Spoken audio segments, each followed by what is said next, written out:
Hey everybody, what's going on? Rob Cesternino back here for a Survivor exit interview, and we got another good one here today. As we're actually going to be talking to my winner pick, my draft pick. Tiffany is going to join us to talk about what went wrong for her in Survivor 46. It's been a wild couple of weeks, and had a lot of fun talking about it on the post game show with Survivor 43's James Jones. If you missed it, I had a big idea on what Liz could have done to really just take the game by the horns. Check out what I had to say with James there, and then also be on the lookout for my Survivor Know-It-Alls with Stephen Fishbach coming up later today. But first, let me check in with Tiffany.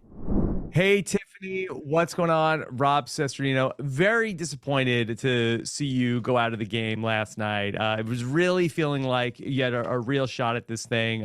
Looking forward to getting into everything. How are you doing this morning?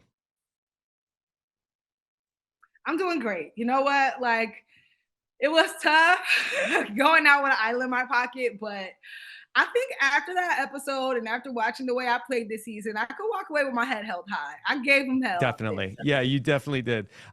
Okay, I want to just talk about looking back, and I know it's so much easier after it all happens. Were there any sort of like red flags or like warning signs that you feel like you missed about playing your idol last night?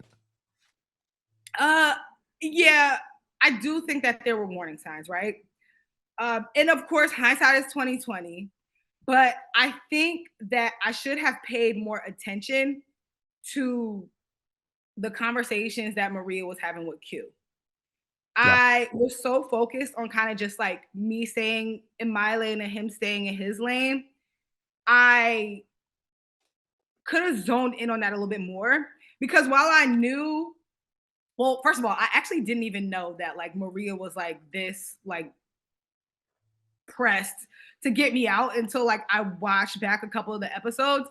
But had I paid more attention to those conversations, I would have been like, you know what? There is a possibility that like Q could be scooped up. And I should have really paid attention to the fact that like Q has been here for two tribals. People are not getting rid of him because people are not scared of him. So why would they all of a sudden, even when the man is begging to be voted out, people are like, nah, I could beat you. I'm gonna keep you in here for a little bit longer. That didn't dawn on me. And I'm like, I said this in a previous confessional, but people are much more willing to deal with a nuisance than a threat. Yeah. And Q was a nuisance to me. So I'm like, of course he's a nuisance to everybody else.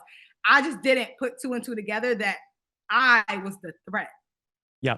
Yeah. or at least not that big of a threat. The nuisance and threat confessional, that was what you said, talking about how that Q wanted you to get rid of Venus. And really, like, that conversation, looking back over these last couple of weeks, was really the beginning of the end for you in the game. You talked to Tevin and you told Tevin, I want to take out Venus, and he went back and told that to Q. I said sorry, you didn't want to get rid of Venus. Q wanted to get rid of Venus, and that's real. And you said Maria's name, and that's what really started this whole thing, where why is she talking about somebody in the six? And Q first said, let's get rid of Tiff, which started this whole thing. Looking back, I would just love to get your feelings about working with Q and that really complicated relationship over this entire game. It was like a walking contradiction. It was like that man was constantly contradicting himself, and sometimes it was just really hard to navigate. Because in the moment where Q decided to pitch my name because I said somebody in the six, a contradictory statement in itself. Because last tribal council, I was fighting for Tim to stay, and you wanted Tim gone so badly. Was Tim not in the six? So, like, you came for somebody in the six first, and now you're painting it like I'm coming for somebody in the six, so I gotta go. But in reality, no, it's not about me coming for somebody in the six. It's about me not wanting to do what you told me to do and you not being able to handle it. And also, like, when it came to Venus, I felt like it was so stupid for people to be trying to get her out in that moment.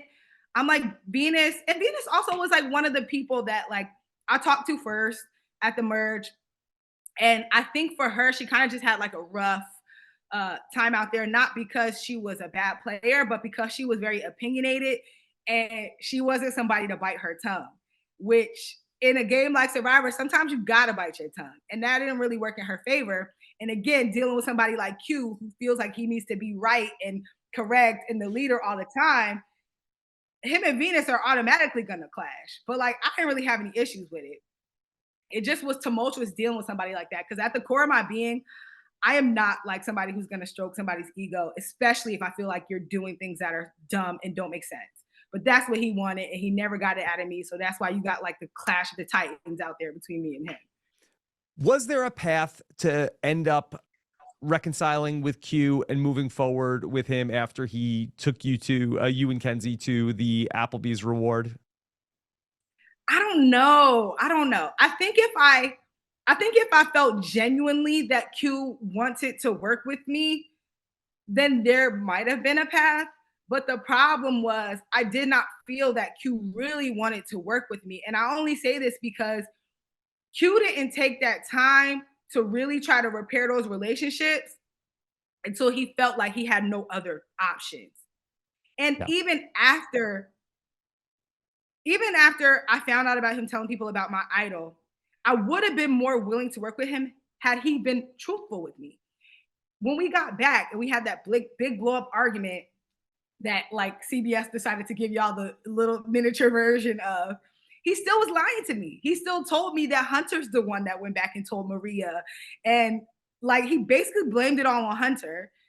And I'm like, dude, how can I trust that anything you're saying to me is true if you're still not even being honest? So I knew there was really like, there was no path for us working together because I just didn't feel like he was genuine in that moment. He was grasping at straws. Okay. I really want to get your reaction to, we saw in last week's episode that Kenzie says, okay, I need to make a move against Tiffany. And then we saw this week that she said, well, look, I got to get her before she gets me. I'd love to know your reaction to seeing that. And were you thinking that I need to get Kenzie out at some point? No, that's why it's like, it's so crazy to me because I'm like, do I understand the concept of needing to get somebody out if you feel like that's your only path to the end? I get it. But in that moment, it did not make sense to me because there are still so many people left in the game.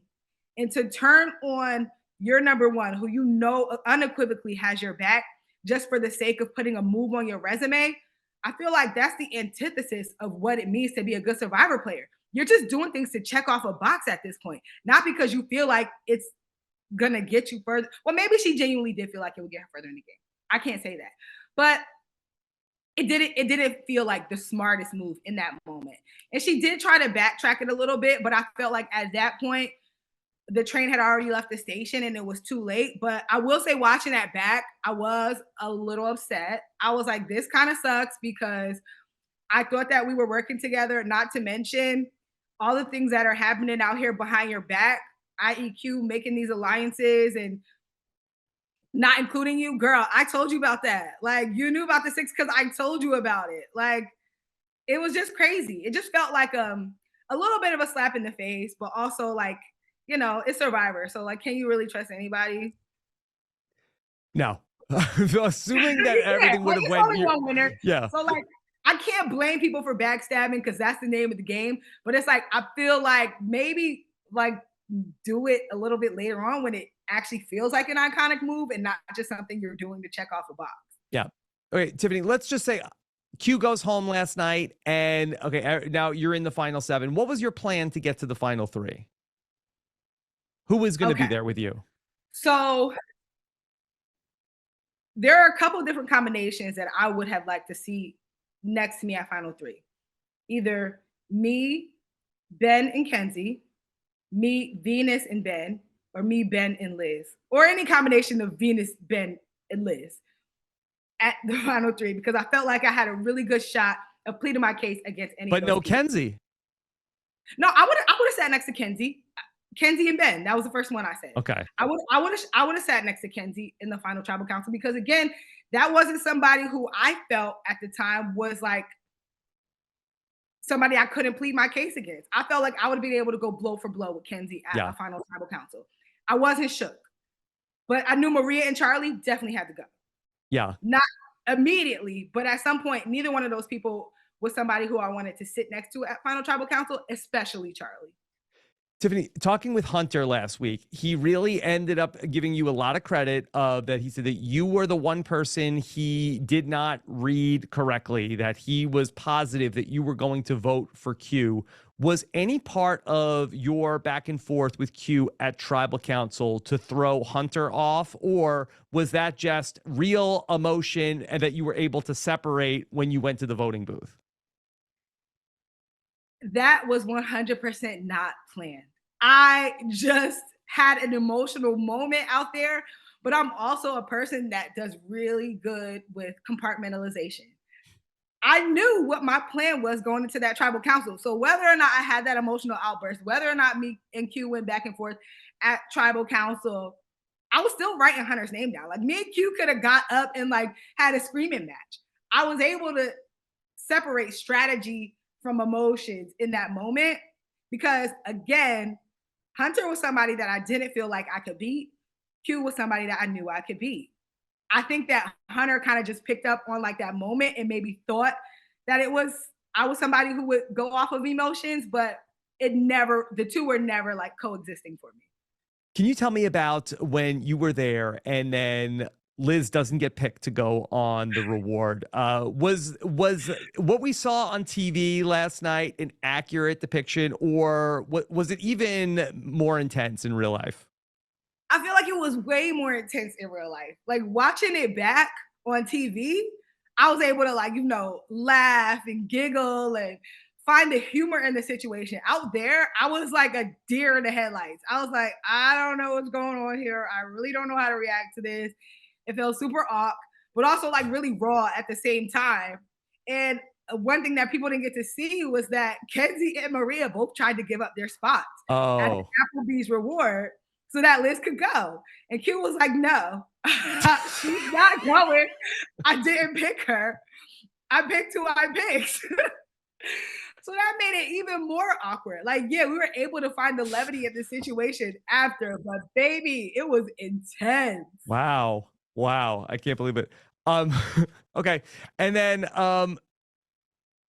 the last thing I wanted to ask you, just it was so hard for you in the beginning of the game. Did that take a toll on you in terms of like to get to this point where you went so long without the flint and everything in the early days at Yanu?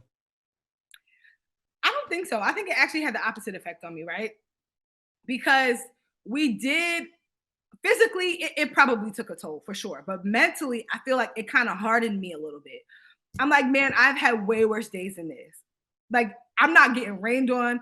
I don't have to sleep in a dirt patch under a rock. Like, we got tarp, sun. This is amazing. Like, by the time I got to the merge, it felt like I was like, walking on sunshine compared to the hell that was Yanu. Hmm. So I feel like it kind of prepared me and gave me a more positive outlook on what I had to deal with post merge. Okay. Well, Tiffany, I know you have to run, but it was really fun to get you to watch you play. You were my winner pick, so I'm extra sad to see you go. But I believed in you. I think you could have done it. Oh, I'm sorry to disappoint.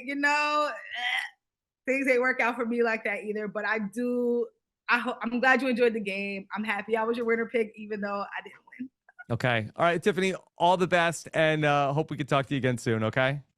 Thanks. Bye, Rob. All Have right. a Take good care. day. Bye. All right, everybody, there you have it. Tiffany Nicole Ervin to talk about her game. And yeah, I just think she's one of these people.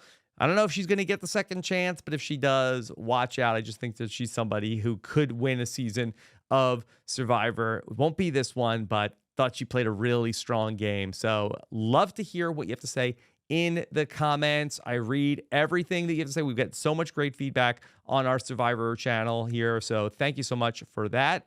Please make sure you're subscribed so you don't miss anything else that we're doing. Thank you so much for checking this out. Take care. Have a good one. Bye.